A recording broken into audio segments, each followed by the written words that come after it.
एक गांव में एक बूढ़ा साधु रहता था। वह हर सुबह एक पेड़ के नीचे बैठकर आंखें बंद कर ध्यान करता था। लोग उसे देखकर हैरान होते थे। घंटों तक वह बिना हिले डुले बैठा रहता। एक दिन गांव का एक युवा लड़का उसके पास गया और बोला, बाबा, आप हर दिन आंखें बंद कर बस चुपचाप बैठे रहते हैं, इससे क्या मिलता है? बूढ़ा साधु मुस्कुराया और बोला, कल सुबह सूरज उगने से पहले आ जाना, तुम्हें खुद जवाब मिल जाएगा। अगले दिन वह लड़का समय पर पहुंचा।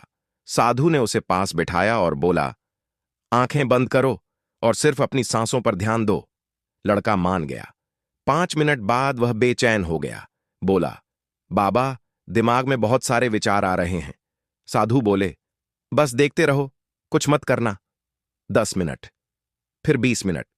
धीरे धीरे लड़का शांत होता गया। जब उसने आंखें खोलीं तो सुबह की रोशनी उसके चेहरे पर पड़ रही थी। उसके चेहरे पर एक अलग शांति थी। वह बोला, बाबा, आज पहली बार अंदर कुछ शांति महसूस हुई, जैसे मन का शोर थोड़ा कम हो गया। साधु मुस्कुराया, यही ध्यान है, बाहर की दुनिया को नहीं, अंदर की दुनिया को देखना। जो मन को देख ले वह जीवन को समझ ले। उस दिन के बाद लड़के की जिंदगी बदलने लगी। हर सुबह वह उसी पेड़ के नीचे साधु के साथ बैठने लगा। शुरुआत में विचार बहुत आते थे, कभी भूतकाल, कभी भविष्य, कभी डर, कभी गुस्सा। लेकिन साधु हमेशा एक ही बात कहते, जो भी आए उसे देखने दो, बस उसे पकड़ना मत। धीरे धीरे लड़के ने महसूस किया कि अब उसके विचार कम होने लगे हैं। वह ज्यादा शांत रहने लगा। पढ़ाई में मन लगने लगा। क्रोध भी कम हो गया। एक दिन गांव में एक बड़ा विवाद हो गया। दो पक्ष आपस में लड़ने को तैयार थे। लड़का आगे आया और दोनों पक्षों को बस शांत होकर सुनता रहा। उसने कोई पक्ष नहीं लिया। उसकी शांति देखकर लोग खुद ही शांत हो गए। गांव वालों ने पूछा, तूने ऐसा क्या किया जो आज सब तुझे सुनने लगे? लड़का बोला, मैंने खुद को सुनना सीखा है और ये मुझे ध्यान ने सिखाया है। साधु जो दूर से देख रहा था मुस्कुराया। वह बोला, ध्यान कोई चमत्कार नहीं करता, ये तुम्हें तुम्हारे असली स्वरूप से मिलाता है। जब तुम अपने भीतर उतरते हो तो बाहर की हर समस्या छोटी लगने लगती है। समय बीतता गया। लड़का अब बड़ा हो गया था। गांव में हर कोई उसे सम्मान से देखने लगा था। उसकी आंखों में गहराई थी, बातों में शांति और चेहरे पर स्थिरता। एक दिन वह साधु के पास गया और बोला, गुरुदेव, अब मैं चाहता हूं कि बाकी दुनिया को भी यह शांति मिले। मैं जाना चाहता हूं, लोगों तक ध्यान की यह शक्ति पहुंचाना चाहता हूं। साधु ने आंखें बंद कर लीं, फिर बोले, जाओ, अब तुम तैयार हो। पर याद रखना, जहां भी जाओ पहले खुद को मत खोना। ध्यान ही तुम्हारा रास्ता है और ध्यान ही तुम्हारी मंजिल। लड़का साधु के चरणों में झुका। उसकी आंखों में नमी थी, लेकिन मन पूरी तरह शांत। उसने यात्रा शुरू की। पहले शहरों में गया, फिर गांवों में। कहीं स्कूलों में बच्चों को ध्यान सिखाया, कहीं जेलों में कैदियों को आत्मचिंतन। धीरे धीरे उसकी बातों से हजारों लोगों की जिंदगी बदलने लगी। लोग पूछते, तुम कोई चमत्कारी गुरु हो क्या? वह मुस्कुराकर बस इतना कहता, नहीं, मैं तो बस रोज खुद से मिलने बैठ जाता हूं। बाकी सब वही करता है जो भीतर बैठा है। एक दिन वह फिर अपने पुराने गांव लौटा। साधु अब वृद्ध हो चुका था, लेकिन आंखों में वही चमक थी। लड़का बोला, गुरुदेव, जो आपने मुझे दिया मैंने उसे सब में बांट दिया। साधु ने कहा, नहीं बेटा, तुमने कुछ नहीं बांटा। तुम बस एक आईना बने जिसमें लोगों ने खुद को देखना सीखा। यही ध्यान का असली फल है, खुद को जानना और फिर दुनिया को उसी शांति में रंगना। सालों बीत गए। जिस लड़के ने कभी एक साधु से ध्यान सीखा था, अब वह खुद एक साधु बन चुका था, शांत, स्थिर और भीतर से प्रकाशित। अब वह किसी एक जगह का नहीं रहा। कभी पहाड़ों में, कभी नदियों के किनारे, कभी गांवों में वह घूमता रहा। लोगों से मिलता, ध्यान सिखाता और बस एक बात कहता, अपने भीतर उतर जाओ, वहीं तुम्हारा असली घर है। एक दिन एक छोटा लड़का उसके पास आया, बिल्कुल वैसा ही जैसा वह खुद कभी था। बोल पड़ा, बाबा, मेरा मन बहुत बेचैन रहता है, मैं क्या करूं? वह मुस्कुराया। उसने लड़के को पास बिठाया और वही शब्द दोहराए जो कभी उसने अपने गुरु से सुने थे, आंखें बंद करो और बस अपनी सांसों पर ध्यान दो। लड़का बैठ गया। मन में हलचल थी, लेकिन कुछ देर बाद उसकी सांसें गहराने लगीं। चेहरा शांत हुआ। उस साधु की आंखों में नमी आ गई। उसे अपना अतीत याद आ गया। वह जान गया था, चक्र पूरा हो चुका है। अब वही ज्ञान जो उसे मिला था किसी और की यात्रा बन चुका है। अब वह साधु कहीं भी जाता, लोग कहते, ये सिर्फ ध्यान सिखाता है, मगर हमारी पूरी जिंदगी बदल जाती है। और वह मुस्कुराकर बस एक ही बात कहता, मैं कुछ नहीं करता, बस तुम्हें तुम्हारे भीतर ले जाता हूं, क्योंकि असली चमत्कार वहां होता है। समय बीता। पुराने साधु अब वृक्ष की छांव में बैठते थे और दूर दूर से लोग उनसे मिलने आते। इसी बीच एक युवा लड़की शहर से गांव आई। वह तनाव, चिंता और भाग दौड़ से थक चुकी थी। मोबाइल, मीटिंग, सोशल मीडिया, सब कुछ था, पर मन खाली। उसने सुना था कि एक पहाड़ी गांव में एक साधु है, जिससे मिलकर लोग भीतर की शांति पा जाते हैं। वह साधु से मिली। पूछा, बाबा, मैं सब कुछ होने के बाद भी अधूरी हूं। मन हर वक्त बेचैन है। ध्यान कैसे करूं जब दिमाग रुकता ही नहीं? साधु ने मुस्कुराकर कहा, बेटी, मन को रोकना ध्यान नहीं है, मन को देखना ध्यान है। वह चुप हो गई। साधु ने उसे रोज सुबह सूर्योदय से पहले उठने को कहा। हर दिन बस 10 मिनट आंखें बंद करके सांसों पर ध्यान। पहले दिन अजीब लगा, दूसरे दिन थोड़ा शांत, तीसरे दिन मन फिर भागा, पर वह रुकी नहीं। धीरे धीरे सुबह की 10 मिनट उसके दिन की सबसे प्यारी घड़ी बन गई। अब वह उसी गांव में रुक गई। लोगों ने देखा, वह पहले जैसी नहीं रही। चेहरे पर चमक थी, आंखों में आत्मविश्वास और जीवन में संतुलन। अब वह ध्यान को अपने तरीके से सिखाने लगी।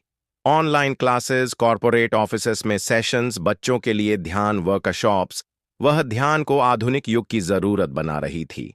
एक दिन वह फिर उस साधु के पास पहुंची। बोली, बाबा, आपने जो मुझे दिया वह अब हजारों लोग सीख रहे हैं। साधु बोले, नहीं बेटी, मैंने कुछ नहीं दिया, तुमने खुद को पाया और अब लोग तुम्हारे भीतर का प्रकाश देख रहे हैं। यही ध्यान की असली ताकत है, एक से दूसरे तक, पीढ़ी दर पीढ़ी, बिना शब्दों के, बस शांति के माध्यम से फैलती हुई। वो लड़की जिसने कभी एक साधु से ध्यान सीखा था, अब दुनिया भर में ध्यान की लौ जलाने लगी थी। उसने कोई प्रचार नहीं किया, न कोई संस्था बनाई, सिर्फ एक बात हर जगह दोहराई, हर जवाब तुम्हारे भीतर है, बस बैठो और सुनो। धीरे धीरे लोग जुड़ने लगे।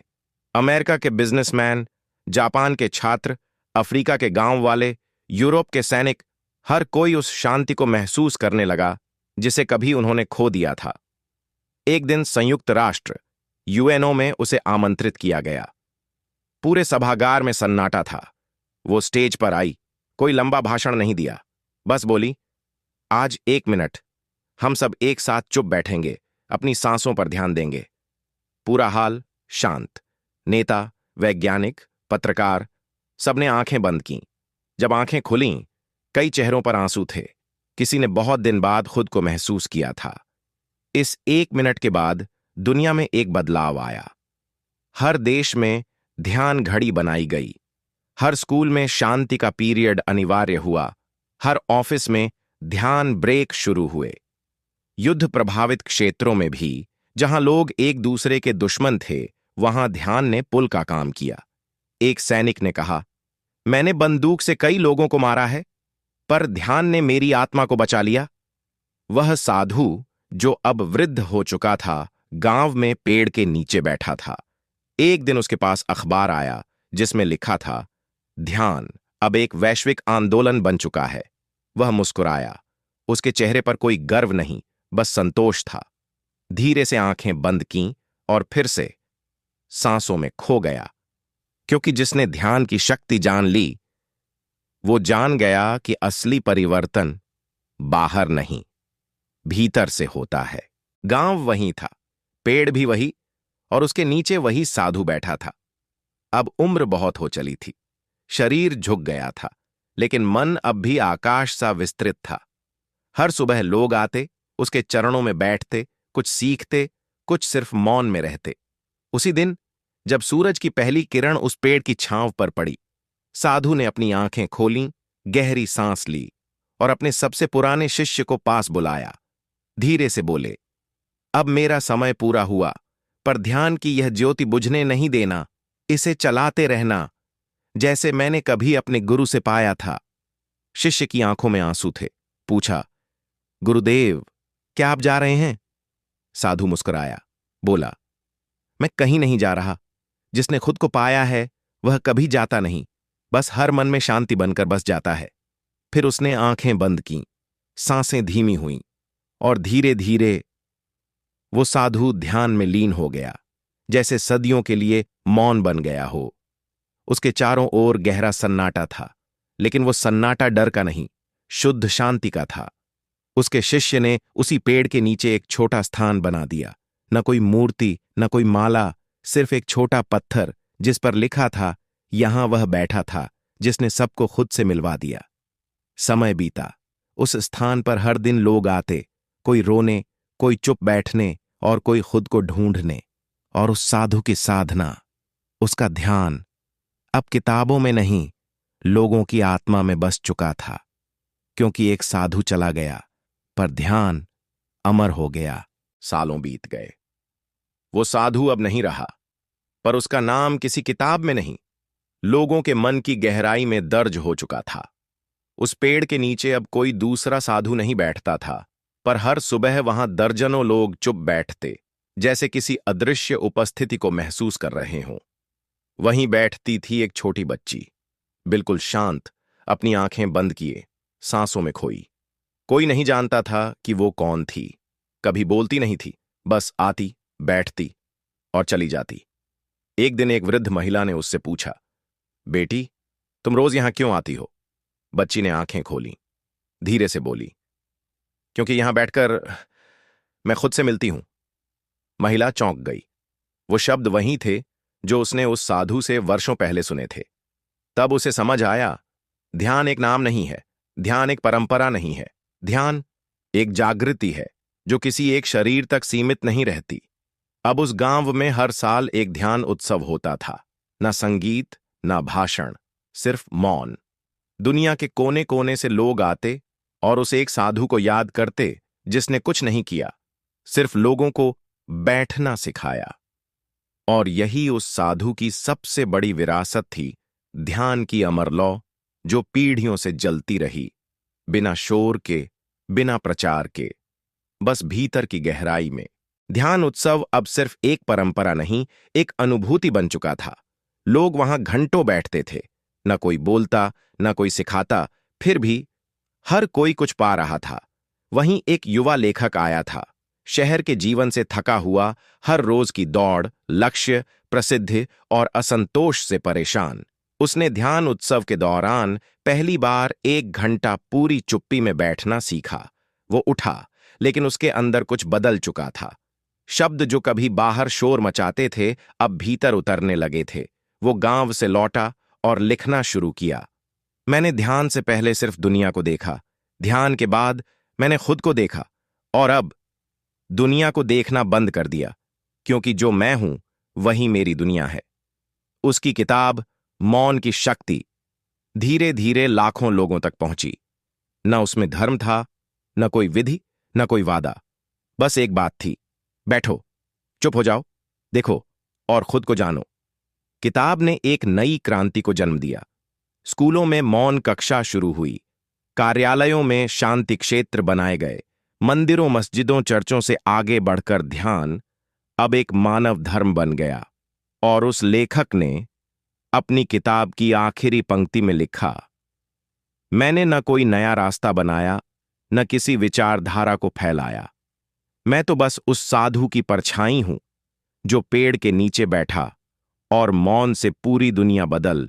वो लेखक जिसने मौन की शक्ति लिखकर लाखों दिलों में हलचल मचाई थी, अब धीरे धीरे खुद भी बदल रहा था। प्रसिद्धि उसके चारों ओर थी, टीवी चैनल, पुरस्कार, मंच, पर भीतर उसका मन अब भी उसी एक पेड़ के नीचे बैठा था जहां कभी वो साधु मिला था।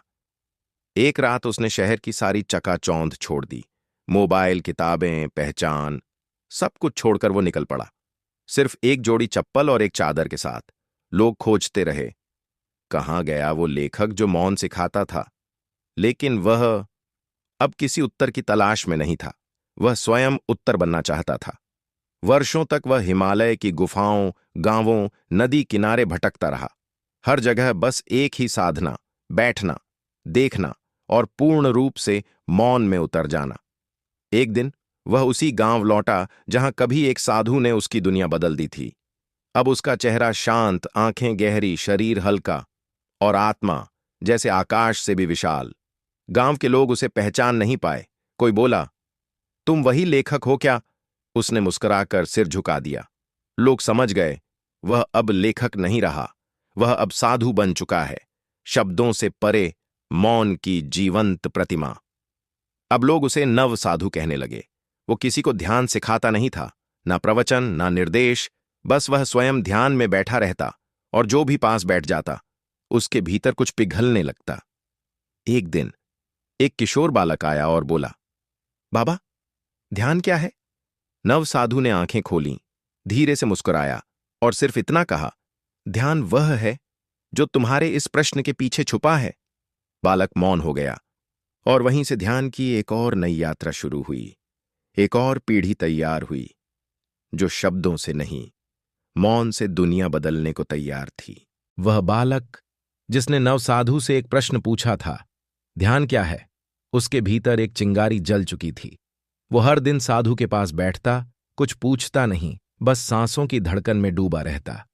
समय बीता, बालक बड़ा हुआ, शहर लौट आया, लेकिन इस बार वह पहले जैसा नहीं था। वो अब सिर्फ तकनीक का छात्र नहीं था, वो अंतरयात्रा का वैज्ञानिक बन गया था। उसने ध्यान और विज्ञान को जोड़ने का संकल्प लिया। इनरटेक लैब की नींव रखी, जहां मशीनें केवल बाहर की दुनिया को नहीं, भीतर की चेतना को नापने लगीं। एक हेलमेट जो ध्यान करते समय मस्तिष्क की तरंगों को दिखाता था, एक ऐप जो मौन में उतरने से पहले मन की बेचैनी को मापता था, और एक डिवाइस जो तुम्हारी गहराई को सुनता था, न कि सिर्फ आवाज को। लोग चकित थे। क्या ध्यान अब मशीनों से होगा? उसने जवाब दिया, नहीं, मशीनें तुम्हें मौन की ओर नहीं ले जा सकती, लेकिन वे तुम्हारे शोर को दिखा सकती हैं। वो इनरटेक अब सिर्फ एक प्रयोगशाला नहीं, एक विश्व आंदोलन बन गया। विद्यालयों में बच्चे पहले ध्यान करते, फिर पढ़ते। ऑफिस मीटिंग्स से पहले 5 मिनट की इनर साइलेंस प्रैक्टिस अनिवार्य हुई। डॉक्टर अब मेडिटेशन को भी दवा के साथ प्रिस्क्राइब करने लगे। एक दिन उस युवक ने अपने ध्यान गुरु नव साधु के चरणों में लौटकर कहा, गुरुदेव, आपने जो मौन सिखाया, मैंने उसे मशीनों की भाषा में लोगों तक पहुंचाया। क्या मैं सही रास्ते पर हूं? साधु ने आंखें खोलीं, धीरे से हाथ उसके सिर पर रखा और बस इतना कहा, जो मौन को विज्ञान बना सके, वो विज्ञान को भी साधना बना सकता है। तुम मौन के वाहक नहीं, अब मौन के विकासक हो। उस युग में जब ध्यान जीवन की मूलभूत धारा बन चुका था, एक अद्भुत घटना घटी। एक छोटे गांव में एक स्त्री ने एक बालक को जन्म दिया, पर जन्म के क्षण से ही वह बालक रोया नहीं।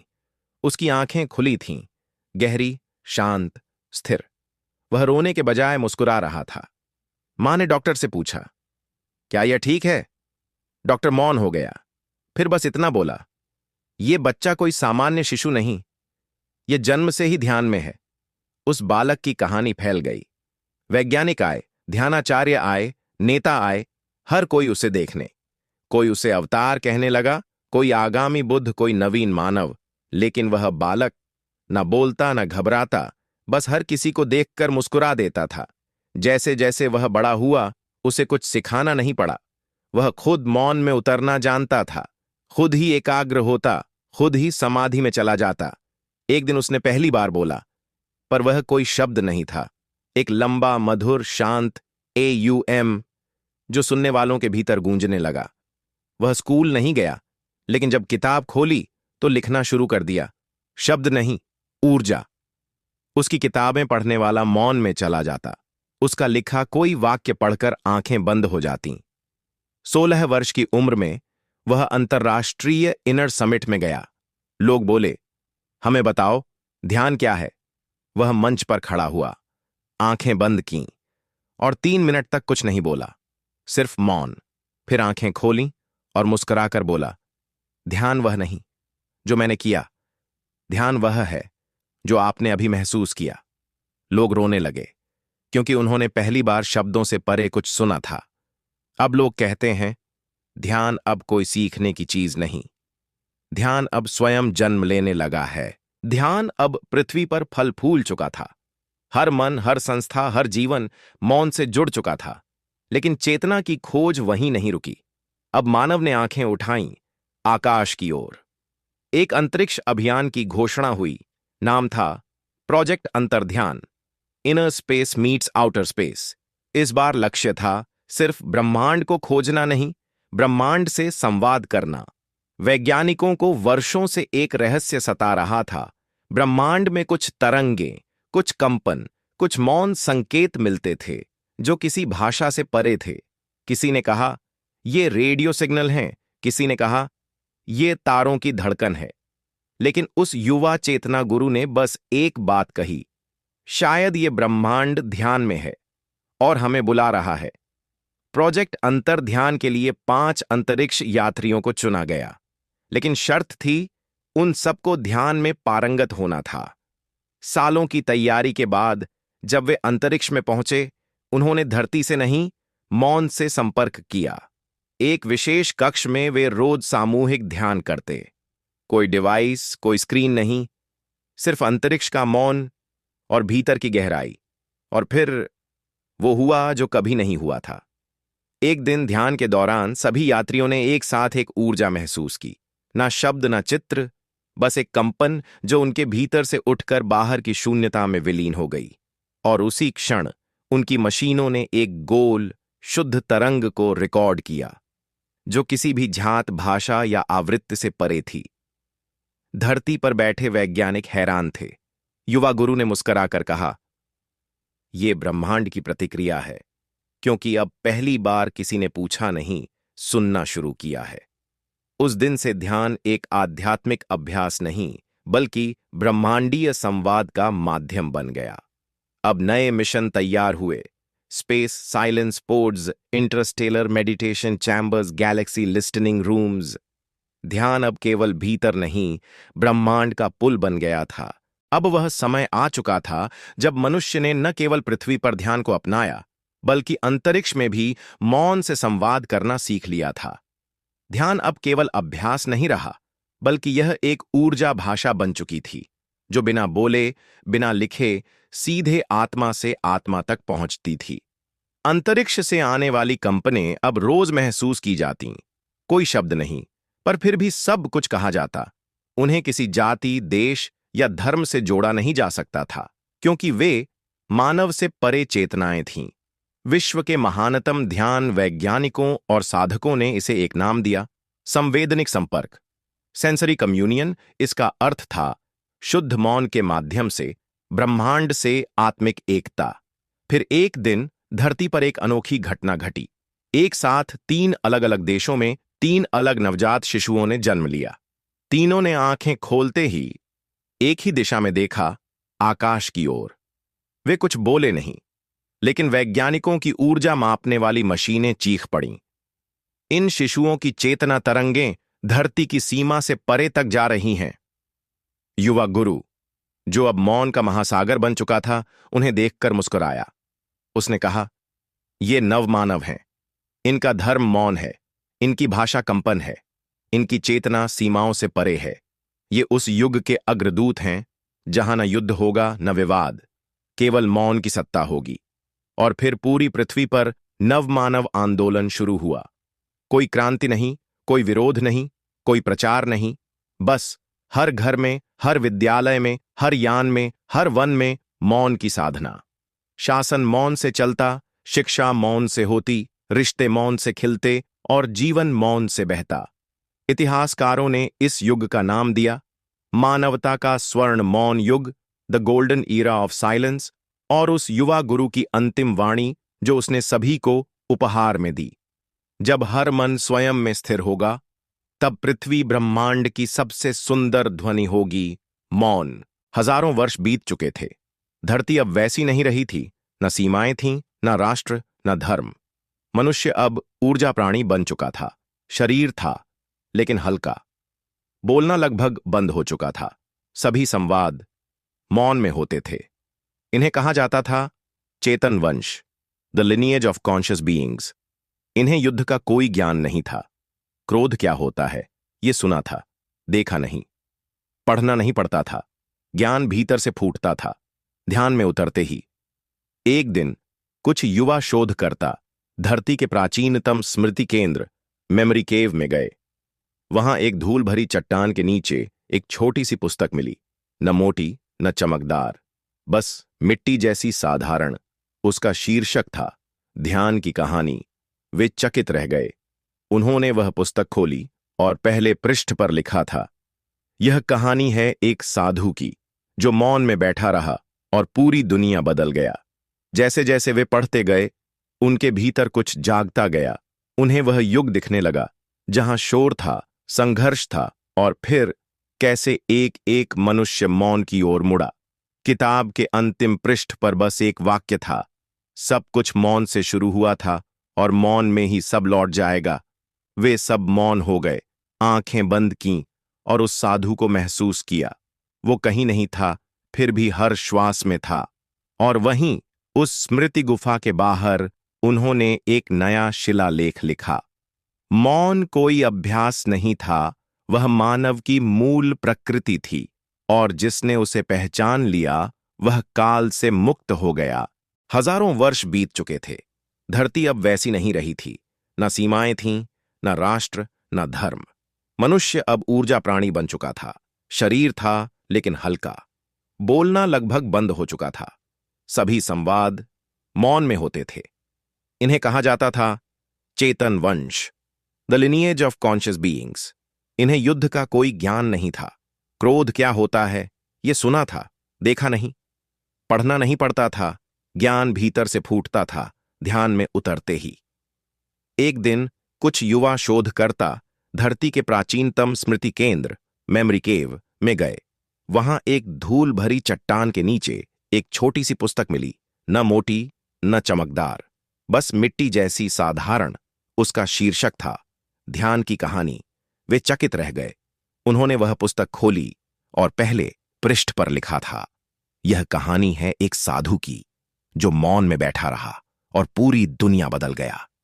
जैसे जैसे वे पढ़ते गए, उनके भीतर कुछ जागता गया। उन्हें वह युग दिखने लगा जहां शोर था, संघर्ष था, और फिर कैसे एक एक मनुष्य मौन की ओर मुड़ा। किताब के अंतिम पृष्ठ पर बस एक वाक्य था, सब कुछ मौन से शुरू हुआ था और मौन में ही सब लौट जाएगा। वे सब मौन हो गए, आंखें बंद कीं और उस साधु को महसूस किया। वो कहीं नहीं था, फिर भी हर श्वास में था। और वहीं उस स्मृति गुफा के बाहर उन्होंने एक नया शिलालेख लिखा। मौन कोई अभ्यास नहीं था, वह मानव की मूल प्रकृति थी, और जिसने उसे पहचान लिया वह काल से मुक्त हो गया।